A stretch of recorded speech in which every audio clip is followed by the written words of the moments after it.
The Book of Daniel is a structural outlier. It defies the standard categories we use to organize biblical literature.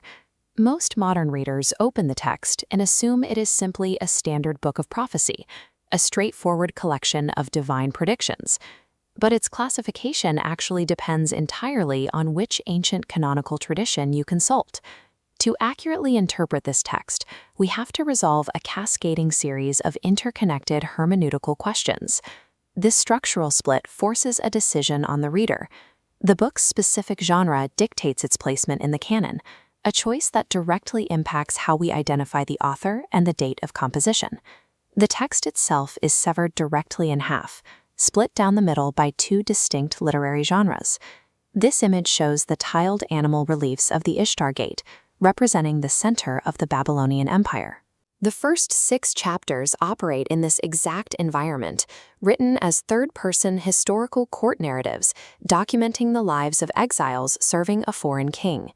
Then, at chapter 7, the text shifts entirely into the first person. Daniel steps forward to deliver highly symbolic, apocalyptic visions.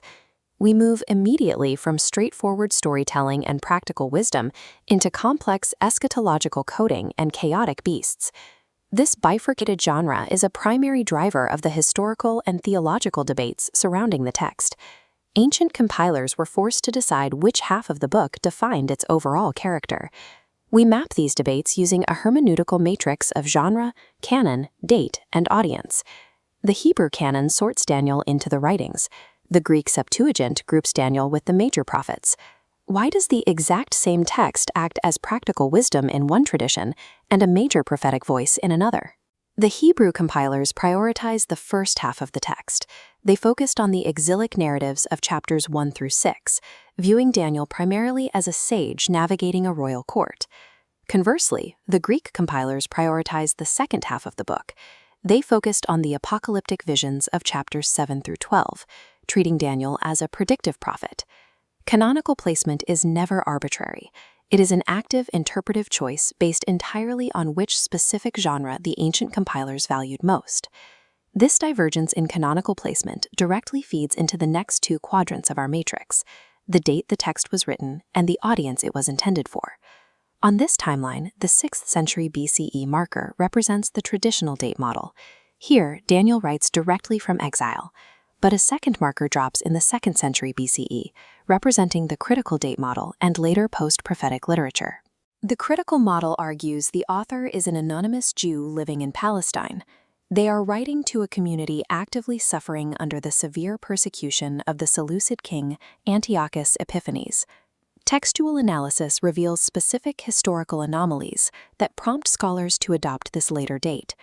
For instance, the text features a key character named Darius the Mede, a ruler entirely absent from the extensive historical records of Babylon and Persia.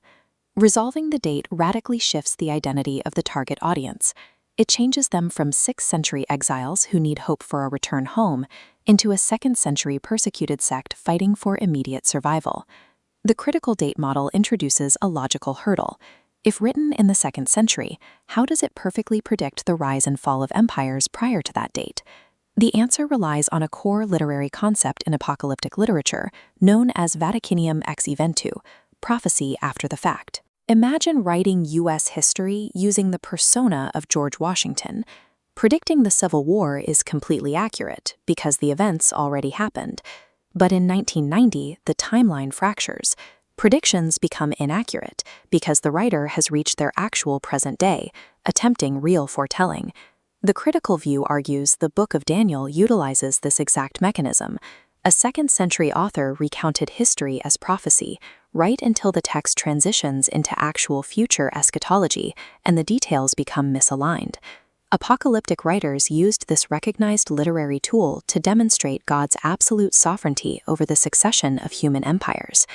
Ex eventu prophecy is a calculated feature of apocalyptic literature, designed to transform historical hindsight into a pastoral weapon for oppressed people. Our hermeneutical matrix locks genre, canon, date, and audience into one system. Tracing the traditional pipeline, prioritizing the predictive genre leads to a 6th century date and exilic audience. Conversely, the critical pipeline's apocalyptic genre points to a second-century date and persecuted audience. Choosing between these pipelines is an exercise in complex historical and literary interpretation. The author-date debate should not be used as a simplistic litmus test for a scholar's biblical orthodoxy or their belief in divine inspiration. Faithful scholars exist on both sides of this matrix.